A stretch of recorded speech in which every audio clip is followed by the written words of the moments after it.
Press वार्ता बुलाई। आज की जो आप सब लोगों को बुलाया है तो 27 तारीख को सुबह 10 बजे शनिवार को बादली हलके की हमारे मुख्यमंत्री नायब सिंह सैनी जी की पहली जनसभा है। बादली विधानसभा का हेडक्वार्टर है तो हमने बादली में बुलाई है। उनके मुख्यमंत्री बनने के बाद वो हर विधानसभा में जा रहे हैं, उनकी जनसभा हो रही है और भादरगढ़ में हो चुकी है, कल झज्जर में भी है बीजेपी की जनसभा और परसों सुबह 27 तारीख शनिवार को नायब सैनी जी की जनसभा जो है बादली में रखी है। पूरी तैयारी में हमारे सारी टीम, विनोद जी हमारे संयोजक हैं इस विधानसभा के, हमारे विनोद जी इस मंडल के अध्यक्ष हैं, आनंद सागर जी प्रदेश कार्यकारिणी में हैं जो इस जनसभा की तैयारी में लगे हुए हैं, डीपी कौशिक जी हैं जनसभा की तैयारी में मैनेजमेंट में लगे हुए हैं। तो आज बादली में इसलिए आप सबको बुलाया कि आपके माध्यम से भी इस जनसभा की जानकारी बादली गांव के लोग भी, आसपास का गोहांड भी और हमारे हलके के जो है 95 से अधिक गांव हैं वो सारे के सारे इसमें अपने पूरे जोश खरोश के साथ सहभागी होंगे। चुनाव चल रहा है लोकसभा का, दूसरे दौर का चुनाव अभी प्रचार बंद हो गया है तो चुनाव हमारे उस पे आ गया है बिल्कुल एज पे। तीसरे दौर की तैयारी इसके बाद शुरू हो जाएगी और चुनाव में बहुत सारी बातें ऐसी आ रही हैं कि जिसके कारण से देश के नागरिक चिंतित हुए हैं। कांग्रेस पार्टी ने अपने घोषणा पत्र में लिखा कि हम संसाधनों का पुनर्वितरण करेंगे, रीडिस्ट्रीब्यूशन ऑफ रिसोर्सेज। ये बहुत ही ऐसी संवेदनशील बात है जिस पर पूरे देश का कंसर्न गया। उसके बाद कांग्रेस के नेता राहुल गांधी जी ने अपने भाषण में कहा कि हम एक्सरे करेंगे किसके पास क्या है। वो उससे और थोड़ी सी उसमें लोगों को चिंता हुई कि भाई ये किस रास्ते पे जा रहे हैं। और उसके पास इनके जो थिंक टैंक हैं सैम पित्रोदा, उन्होंने जो बयान दिया कि जो किसी की मृत्यु हो जाती है उसके बाद कई मुल्कों में इस प्रकार के टैक्स हैं, बीच में यहाँ कुछ प्रयास हुए थे, लगे थे, फिर हटा दिए गए थे। उस प्रकार का संपत्ति का भी अमेरिका जैसे राज्यों में 55% मरने वाले की संपत्ति सरकार ले लेती है। तो सैम पित्रोदा ने इस प्रकार के उसकी चर्चा की। कांग्रेस को तुरंत डर के मारे पल्ला झाड़ना पड़ा, लेकिन ये साबित हो गया है कि कांग्रेस का चिंतन किस दिशा में जा रहा है। कांग्रेस पार्टी नए रिसोर्स बनाने की बात नहीं कर रही, देश की नई संपदा की बात नहीं कर रही। मनमोहन जी के 10 साल में इकोनॉमी अपनी जगह पर खड़ी रही। मोदी जी के समय में हमारी इकोनॉमी बढ़ के 5वें नंबर पर आई और हम तीसरे नंबर के संकल्प के साथ आगे बढ़ना चाहते हैं। कांग्रेस देश को आगे बढ़ाने के चक्कर में नहीं है, जिनके पास जो है उसको बांटने के चक्कर में है। दूसरी खतरनाक बात जो इन दिनों में हुई है, हंसराज अहीर जी ने जो रिपोर्ट दी है कि कर्नाटक में इन्होंने पिछड़े वर्ग के आरक्षण में जो है मुस्लिम समाज को जो है उसमें शामिल कर दिया है। हमारा संविधान बिल्कुल भी इस बात की इजाज़त नहीं देता कि धर्म के आधार पर कोई आरक्षण दिया जाए, क्योंकि जातीय आधार पर जो आरक्षण दिया गया उसका कारण जातियों के सामाजिक स्तर के कारण से ये आरक्षण दिए गए थे। और ये जो बाकी धर्म है ये क्लेम करते हैं कि हमारे अंदर बिल्कुल बराबरी है और इसी कारण से शुरू से ही संविधान सभा ने इनको किसी प्रकार का आरक्षण नहीं दिया। और ये डॉक्टर अंबेडकर के संविधान के साथ जो है मैं कहूँगा कि उस संविधान की मूल भावना के साथ जिसको डॉक्टर साहब ने रचा था, ये पिछड़े वर्ग के अधिकारों पर एक तरह से डाका है। उनके अंदर एक बड़ा ग्रुप उस प्रकार का शामिल कर देना, सबके सब मुस्लिम लोगों को उन्होंने उसमें शामिल कर दिया है। तो इस नाते से कांग्रेस पार्टी की मंशा जो है वो अच्छी नहीं है। उन्होंने अपने घोषणा पत्र में भी अपनी मंशा को छुपाया नहीं है। उन्होंने अपने घोषणा पत्र में लाइन लिखी है, हम बहुसंख्यकवाद के विरोधी हैं। बहुसंख्यक कौन है इस देश में? हिंदू है। इसलिए ये साफ पता चलता है कि उनकी मानसिकता, फिर जब उनको कहते हैं कि आप आप अपीजमेंट कर रहे हो, आप माइनॉरिटी का अपीजमेंट कर रहे हो, आप उस रास्ते पर जा रहे हो तो उनको तकलीफ होती है। मतलब उनको ये कहा नहीं जाए और वो कहते रहें खुल के।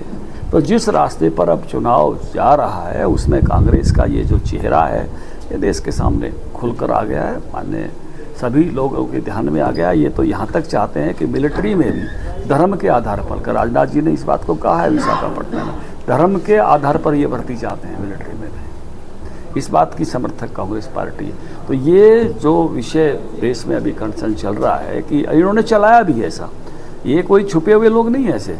इन्होंने एक समय था लोगों की आमदनी का इतने % बैंक में जमा कराना ही पड़ेगा। ये वही पार्टी है जिसने जबरन नसबंदी की थी, जबरन नसबंदी की थी लोगों की। केस देने ही पड़ेंगे, केस लेके ही आने पड़ेंगे। किसी भी बात में इस तरह की ज़बरदस्ती करना इनके स्वभाव में, उस प्रकार के स्वभाव में। यही वही पार्टी है जिसने इस देश में गैसे गणेश की बजाय गैसे गधा पढ़ाना शुरू कर दिया था। और हम उस पीढ़ी में हैं जिन्होंने कायदे में गैसे गधा पढ़ा है। रे से राम से इनको तकलीफ होती है, देव से देश से तकलीफ होती है, ये गैसे गधे वाले। तो गैसे गधा पढ़ाने वाले लोग आर्टिकल 370 के ये पक्षधर हैं, तोड़ते हैं तो उससे इनको तकलीफ होती है और कहते हैं फिर से लाएंगे। CAA का ये विरोध करते हैं, कहते हैं फिर से लेकर आएंगे। यानी इनका एजेंडा कोई देश के सामने छुपा हुआ एजेंडा नहीं है, चाहे वो देश की संपत्ति के पुनर्वितरण को लेकर हो, चाहे वो माइनॉरिटीज़म और जो है उसकी अल्पसंख्यक प्रस्ती के लेकर हो जो इनके स्वभाव में है, चाहे बहुसंख्यक की भावनाओं को दबा के रखने का हो, उसमें कांग्रेस पूरी तरह से क्लियर है। और उसी नाते से देश के सभी लोगों को जो कम से कम जो सारे देश को साथ लेकर चलने की बात सोचते हैं उसमें चिंता होती है सबको कि किस प्रकार के विभाजनकारी और किस प्रकार से आम आदमी को तकलीफ देने वाले रास्तों पर के घोषणा पत्र के माध्यम से कांग्रेस पार्टी चुनाव में आई हुई है। तो ये दूसरे दौर के चुनाव के आते आते तक कांग्रेस इस नाते से पूरी तरह से जनता के सामने एक्सपोज हो गई है। अगर हरियाणा की बात की जाए तो हरियाणा टिकट वितरण को लेकर SRK और हुड्डा ग्रुप में दोबारा से जो फूट है वो नजर आ रही है, तो क्या भारतीय जनता पार्टी को फिर से उसका फायदा मिलेगा? देखिए, कांग्रेस की टिकटों की हालत ये हो गई है, लोगों ने वेट करना बंद कर दिया है, आ जाएगी जब आ जाएगी। ये तो लोग शुरू में एक बार किसी भी पार्टी की टिकट बढ़ती है तो जिज्ञासा होती है, और जैसे इनका संगठन नहीं बना ना, संगठन की भी जिज्ञासा करते करते करते करते लोगों ने आखिर छोड़ ही दिया। तो ये अभी उसी रास्ते पर इनकी टिकटों की स्थिति है। और जितनी इस प्रकार की स्थिति जिस पार्टी की हो जाए, डिसीजन मेकिंग में जिसकी इतनी सिरफुटेबल हो, डिसीजन मेकिंग में जिसमें इतनी कठिनाइयाँ हों, उस पार्टी के बारे में क्या कहा जा सकता है कि वो अपने डिसीजन मेकिंग, लीडरशिप क्या होता है? लीडरशिप वो होती है जो डिसीजन करती है, लीडरशिप वो होती है जो पहल करती है, लीडरशिप वो होती है जिसके पास कोई विजन होता है।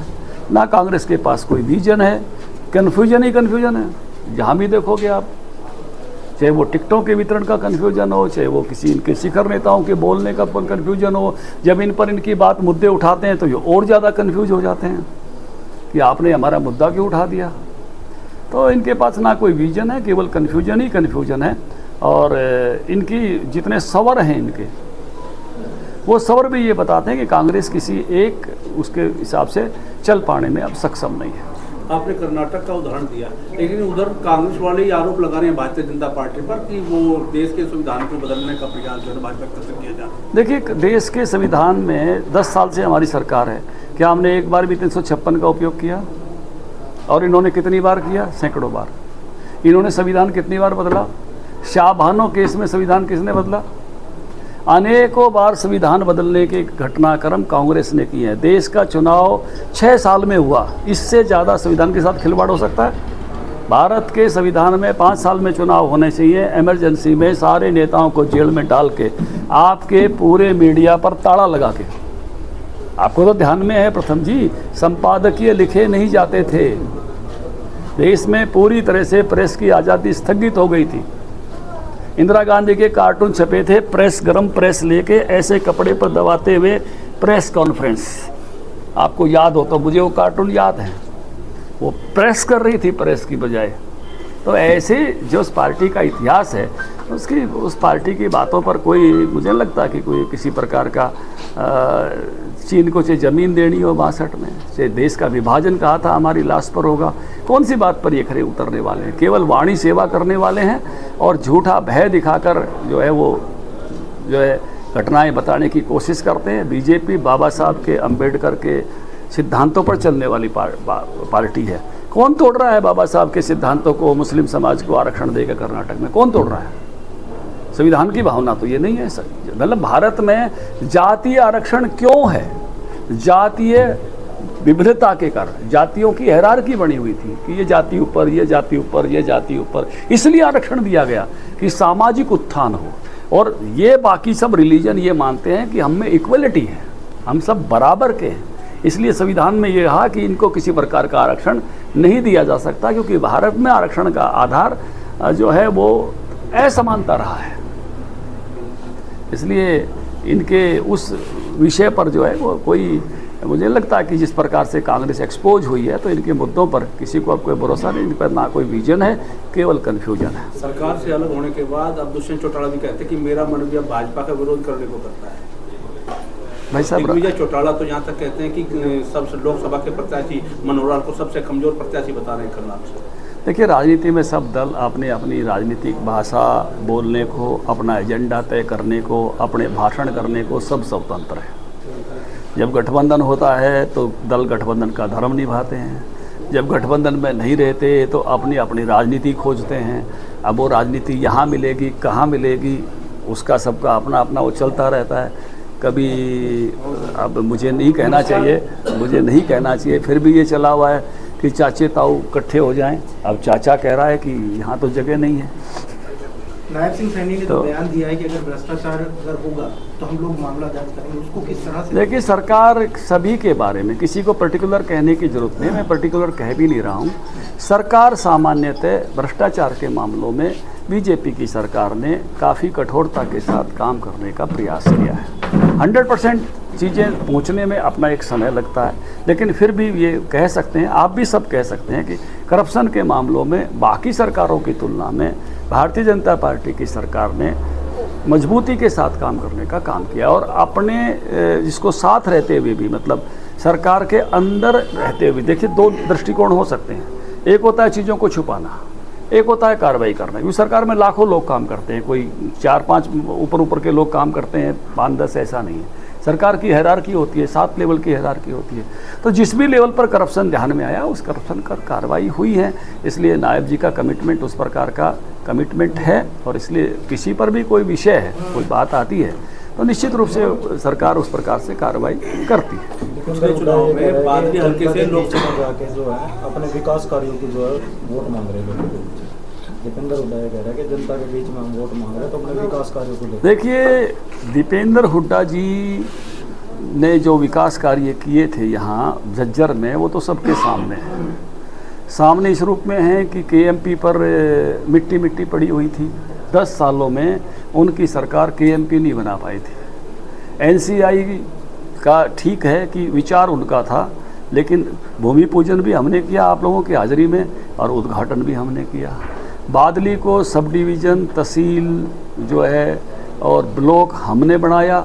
हुड्डा साहब तो इधर देखते भी नहीं थे, ये बादली सारी यहाँ बैठी है। हमारे हलके में तो पटवारी और ग्राम सचिव से ऊपर अधिकारी नहीं था। हमारा माछरोली भी हमने बनाया, हम अपना कुलाना में कॉलेज लेकर आए। मतलब हमारे यहाँ तो ऐसी स्थिति थी कि हमारे यहाँ तो रोया है, और उसके कारण से इन 5 वर्षों में हमारा नुकसान हुआ है। नहीं तो और 200-400 करोड़ रुपए हमारे हल्के में लग जाते, मेरा बदला ले लो, और फिर जाके राज्यसभा में बैठ गया, और राज्यसभा में वही ठाठ रहे, नुकसान हमारे हल्के का हो गया। तो यहाँ तो ये यार भाई, एक बात मैं तो बार बार कहता हूँ, कोई अगर नौजवान आदमी ब्याह खातर रोए तो क्या माना जाएगा, कुंडबे खातर या खुद खातर है? सीधा सा सवाल है। हरियाणवी आदमी इसको समझते हैं। कभी हल्के के लोगों के लिए दुख जताया, कभी हल्के के विकास के लिए तकलीफ कोई मानी ना? खुद के लिए, खुद से भी बाहर देखो, लोगों की सुनो, तकलीफ क्या इलाके में हुई है, उसके विकास का कहीं ना कहीं हिस्सेदार बनना चाहिए था।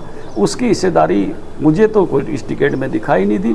उनका अपना वक्त था, उसमें भी सांपला में भी एसडीएम ने बिठाया था उनके हल्के में। मैं आपके मीडिया में कह रहा हूँ, जवाब दो ना। सांपला में एसडीएम बिठाने का काम ओम प्रकाश धनखड़ सरकार में थे जब हमने किया, और ये करके किया, भाई हमारा इलाका है। उन्होंने सांपला में भी एसडीएम नहीं बिठाया था।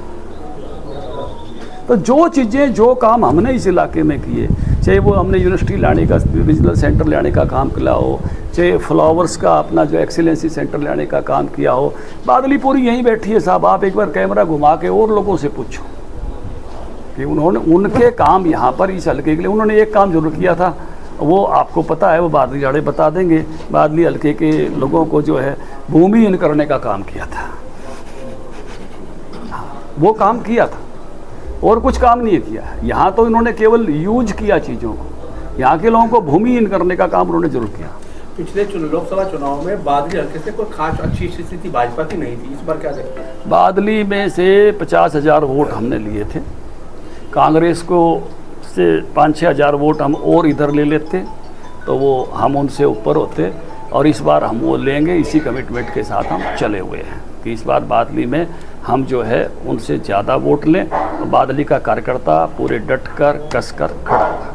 नेताओं का विरोध हो रहा है सर, उनको लेकर क्या? चुनाव का पर्व है, कुछ लोग पक्ष में भी आएंगे, जय जयकार भी होगी, कुछ लोग सवाल भी पूछेंगे, यही लोकतंत्र के पर्व का आनंद है। आपने बादली के विकास की बात की सर, बादली का जो बस स्टैंड है आज भी ऐसा कैसे है? बादली का बस स्टैंड शानदार बस स्टैंड, तो ये होते ही सारी मंजूरी हुई है। जो ये लोकसभा चुनाव की आचार संहिता खत्म होगी, सबसे पहला काम वही करेंगे। ठीक है।